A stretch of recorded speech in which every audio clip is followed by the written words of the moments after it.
कोल्हापूर जिल्हा बार असोसिएशनची विशेष वार्षिक सर्वसाधारण सभा आज न्यायसंकुलाच्या इमारतीतील शाहू सभागृहात आयोजित करण्यात आली। बार असोसिएशनचे अध्यक्ष सर्जेराव खोत यांच्या प्रमुख उपस्थितीत ही सभा झाली।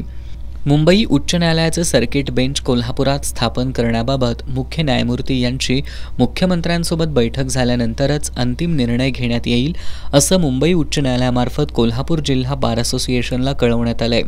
साधारणतः 2 वर्षाचा कालावधी होऊन देखील अद्याप अशी बैठक झालेली नाही, त्यामुळे खंडपीठाबाबत निर्णय होऊ शकलेला नाही। शासनाच्या अनास्थेबाबत काल रविवारी कोल्हापुरात सर्वपक्षीय कृती समितीनं घेतलेल्या निर्णयासोबत राहण्याचा ठराव या सभेत करण्यात आला। यावेळी कोल्हापूर खंडपीठ संदर्भात पुढील दिशा ठरवण्याकरता कोल्हापूर खंडपीठ कृती समितीची पुढील सभा कोल्हापुरात बोलवण्यात यावी आणि त्यामध्ये पुढील दिशा ठरवण्यात यावी असा ठराव मंजूर करण्यात आला। शेजारील राज्यांप्रमाणे ज्युनियर वकिलांना स्टायपेंड देण्यात यावा या मागणीचा ठराव देखील या सभेत करण्यात आला।